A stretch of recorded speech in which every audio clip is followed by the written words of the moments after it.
Assalamualaikum warahmatullahi wabarakatuh. Hai Sobat Mbak Tiwul, apa kabar semuanya? Semoga dalam keadaan sehat dan baik-baik saja, serta dilancarkan segala urusannya hari ini ya. Terima kasih buat yang sudah mampir di video ini. Boleh dibantu like dan subscribe-nya ya. Malam minggu tanggal 25 September 2021 itu, Bu Nani sedang sibuk menyelesaikan pekerjaan rumah di area belakang rumah. Dua orang anaknya sedang bercengkerama di depan rumah. Suasana kemudian bertambah ramai ketika datang seorang pemuda yang merupakan kekasih dari anak bungsunya ke rumah mereka. Putra, nama pemuda tersebut. Dia sudah dianggap seperti anak sendiri oleh Bu Nani, karena selain rumahnya yang dekat, ternyata Putra juga masih ada hubungan kerabat dengan Ibu Nani sekeluarga.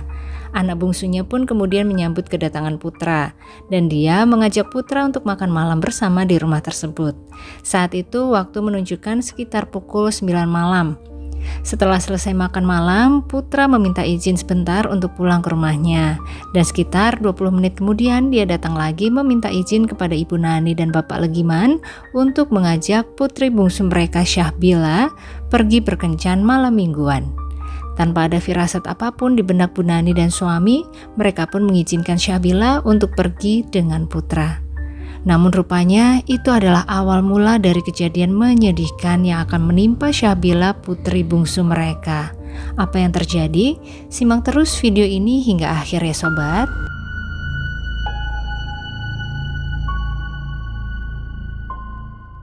Ibu Nani Minarni dan Bapak Legiman adalah pasangan suami istri yang sudah menginjak usia 50-an. Mereka berdua telah dikaruniai 4 orang anak. Namun seorang diantaranya sudah dijemput oleh Sang Maha Kuasa terlebih dahulu hingga tersisa 3 orang anak. Di mana si bungsu adalah seorang perempuan cantik yang mereka beri nama Syahbila Nur Rohima atau biasa dipanggil Bila. Dia berusia 15 tahun dan baru saja menyelesaikan ujian kelulusan SMP dan masuk sebagai siswa baru di SMA di daerahnya.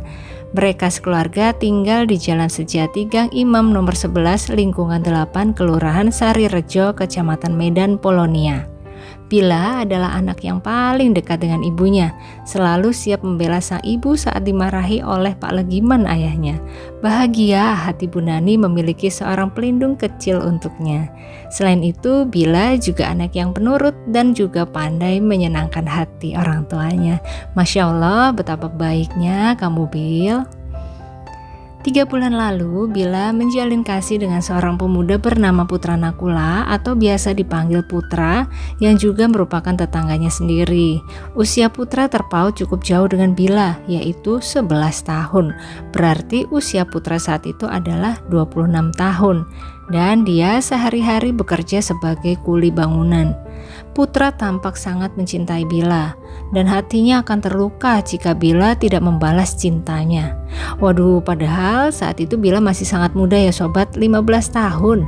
Pasti masih ingin merasakan indahnya masa remaja, belum ingin yang serius-serius banget. Hingga benar akhirnya hubungan mereka mengalami sebuah masalah kecil. Putra mendengar kabar jika ada pria lain dalam benak Bila. Putra merasa cemburu mendengar hal ini. Bila sang pujian hati tampaknya akan melupakannya. Entah bagaimana hidupnya nanti tanpa Bila ada di sisinya. Namun kenyataannya Bila masih bersikap baik kepada Putra. Ya mungkin karena sudah menganggap Putra adalah kakaknya, bagian dari keluarganya seperti yang disampaikan oleh Ibu Nani. Dia sudah menganggap Putra seperti anak kandungnya sendiri. Kira-kira begitulah kedekatan keluarga Bila dengan Putra ya sobat.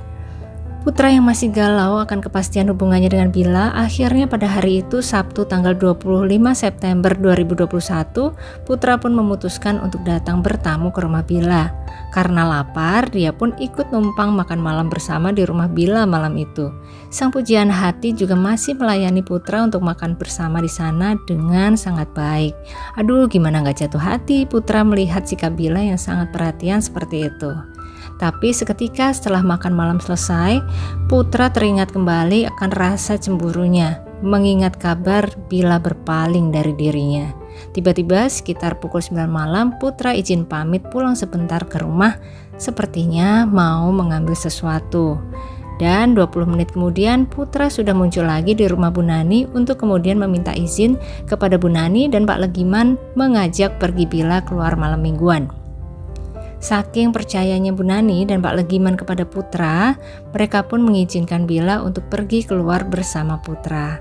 Bila bersiap sebentar dan akhirnya sekitar pukul setengah 10 malam mereka berdua pergi meninggalkan rumah Bila mengendarai sepeda motor Kawasaki Ninja warna hijau. Dari rumah Bila, Putra melajukan kendaraannya melewati jalan Afros. Dari sana kemudian mereka pergi ke arah jalan Sisingamangaraja, kemudian masuk ke jalan Simpang Limun hingga sampai ke kawasan Marindal. Nah, di kawasan tersebut, dua sejoli muda itu mampir sejenak ke sebuah tempat jajan dan membeli camilan untuk mengisi kembali perut mereka yang sudah agak sedikit lapar karena perjalanan tadi. Setelah kenyang dan puas menikmati jajan, Putra kembali mengajak Bila untuk melanjutkan perjalanan. Kali ini Putra melajukan kendaraannya ke arah jalan stasiun menuju ke kuburan Cina. Malam itu suasana di kuburan Cina sangat sepi. Ya kalau ramai bukan kuburan ya sobat namanya. Dan di sana tiba-tiba Putra berkata kepada Bila bahwa sepertinya ban motornya kempes dan dia mau ngecek dulu bentar. Bila pun kemudian diminta untuk turun dari bangku penumpang.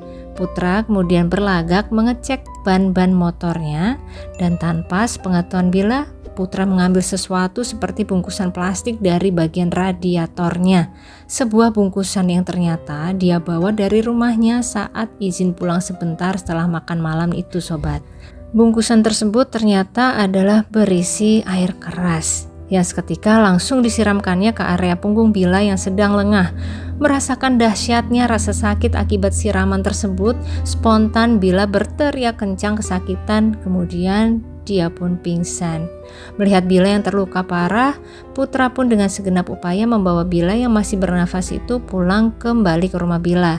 Sesampainya di sana, dia menurunkan Bila yang sudah kembali sadar namun setengah sadar dan masih berteriak kesakitan. Bu Nani dan Pak Legiman yang terkejut melihat anaknya pulang sekitar 12:30 dini hari dalam kondisi seperti itu pun menjadi ikut panik, kemudian bertanya kepada Putra, apa yang terjadi? Putra pun beralibi bahwa tadi ada orang tak dikenal yang menyiram air keras ke arah mereka. Bu Nani agak curiga mendengar alasan tersebut karena melihat tidak ada sedikit pun luka di tubuh Putra, sedangkan tubuh anaknya tersiram cukup banyak dan parah. Namun kecurigaan itu ditepisnya dan mengalihkan fokus ke Bila yang sedari tadi meminta mamanya untuk selalu dekat dengannya. Mama saja, itu terus yang diucapkan dan mengeluhkan kepanasan. Bu Nani dan Pak Legiman kemudian langsung bersiap mengantar anak mereka ke klinik kesehatan terdekat. Awalnya mereka membawa Bila ke klinik Bina di Jalan Cinta Karya, namun karena keterbatasan alat, maka Bila pun dirujuk ke rumah sakit Mitra Sejati. Bila masih sadar saat ada di sana, masih merasakan sakit, namun suaranya pun melemah. Saat sang ibu sedang membersihkan tubuhnya, Bila tampak ingin mengatakan sesuatu, seperti ingin memberitahu ibunya siapa pelaku yang tega melakukan hal ini kepadanya. Namun apa daya, suara Bila sudah sangat lemah. Dan ketika dokter hendak melakukan swab karena saat itu masih ramai kasus COVID, Bila ternyata sudah menghembuskan nafas terakhirnya. Bila sudah pergi meninggalkan Bu Nani tanpa sempat menyampaikan apa yang terjadi dan siapa pelakunya. Pecah tangis Bu Nani sekeluarga setelah menyadari Bila sudah pergi. Satu lagi malaikat kecil mereka meninggalkan mereka untuk selama-lamanya. Tubuh tidak bernyawa Bila pun kemudian dibawa kembali pulang untuk dimandikan dan disiapkan pembaringan terakhirnya. Pak Legiman berusaha untuk ikhlas menerima kenyataan ini dan tidak ingin melaporkan kejadian ini ke polisi. Namun beberapa tetangga yang peduli dan sayang kepada keluarga mereka membujuk Pak Legiman supaya mau melaporkan ke kepolisian. Mereka bilang nanti kalau ternyata ada apa-apa harus dibongkar lagi pembaringan Bila. Nanti bapak repot dan bisa disalahkan oleh kepolisian. Kan bapak juga yang rugi. Akhirnya dengan bujuk rayu serta alasan logis yang diberikan oleh para tetangga ke Pak Legiman, akhirnya beliau melaporkan kejadian yang menimpa anaknya tersebut ke kantor Mako Polsek Deli Tua. Pak Legiman menceritakan semua hal yang diketahuinya dari awal Bila pergi bersama kekasihnya hingga tiba-tiba pulang sudah dalam kondisi luka cukup parah hingga akhirnya harus kehilangan nyawa. Setelah menerima laporan dari orang tua korban, akhirnya piket 7 yang dipimpin Panit Luar Ibda Syawal Stepu langsung meluncur ke tempat kejadian perkara untuk melakukan olah TKP. Sementara itu Putra, dia bersandiwara menangis meraung-raung setelah diberitahu bahwa Bila pujian hatinya telah tiada. Aduh, sae kamu Putra. Tim kepolisian yang melakukan cek TKP pun dengan mudah mendapatkan sebuah nama terduga pelaku penyiraman air eras kepada Bila. Jelas bahwa itu adalah pacar Bila sendiri, yaitu Putra Nakula. Mereka pun mempersiapkan penangkapan tersangka utama hingga akhirnya pada pukul 5 sore, masih di hari yang sama yaitu Minggu tanggal 26 September, polisi berhasil membekuk Putra yang saat itu tengah berada di pinggir jalan stasiun Desa Sukamakmur, Kecamatan Deli Tua. Tanpa perlawanan, Putra pun menyerah dan mengikuti tim kepolisian ke markas mereka.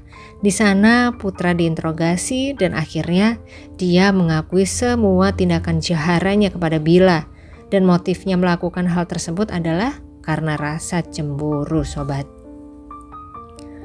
Akibat tindakannya tersebut, Putra dijerat dengan pasal berlapis, yakni pasal 338 KUH Pidana dan 340 KUH Pidana karena tampak adanya unsur berencana dalam kejadian ini, dan hukuman maksimal adalah pidana seumur hidup.